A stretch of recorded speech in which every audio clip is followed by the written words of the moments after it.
In a wide, dusty valley between two hills, two armies stood facing each other. On one side was the army of Israel, on the other side were the Philistines. Day after day, they stood there staring, waiting, afraid. Every morning and every evening, a giant walked out from the Philistine camp. His name was Goliath. Goliath was not just tall, he was massive.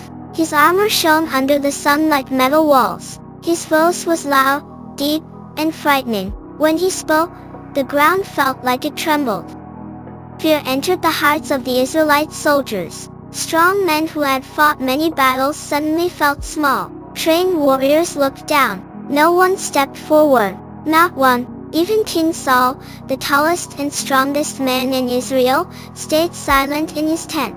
He wore a crown, but fear weighed heavier than the gold on his head. This went on for 40 days. 40 days of fear. 40 days of waiting for someone brave enough to stand up. Far away from the battlefield, a young boy named David was tending sheep. David was not a soldier. He was not strong in the way people usually measure strength. He was a shepherd. His days were filled with simple things: watching sheep, playing his harp, singing songs, and talking to God when no one else was around. He had learned patience, courage by protecting his sheep from lions.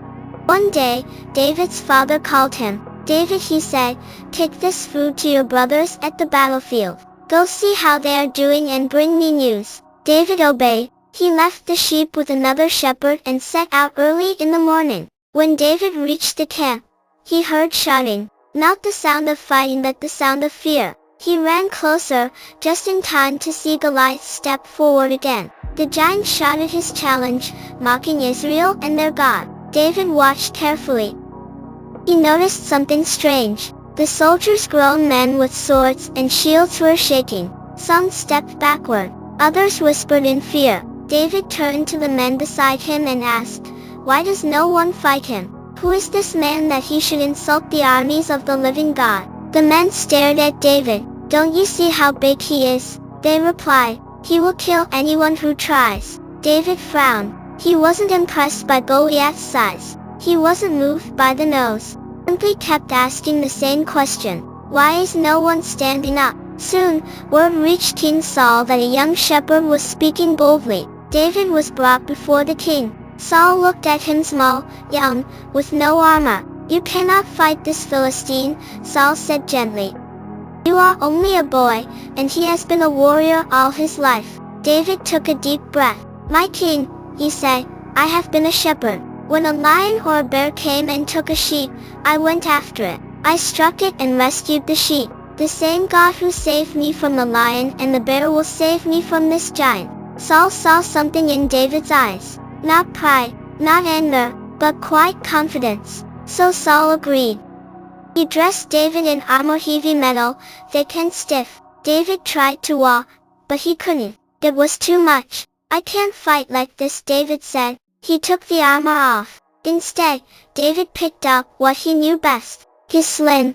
He walked down to the stream, bent over, and carefully chose 5 smooth stones. Not rushed, not afraid, calm. Then David walked toward Goliath. The valley went silent. Goliath laughed when he saw David. "Am I a doll?" the giant mocked, "that you come at me with a stick? You come to me with a sword and a spear," David said, his voice clear and steady. "But I come to you in the name of the Lord. Today, God will give me victory."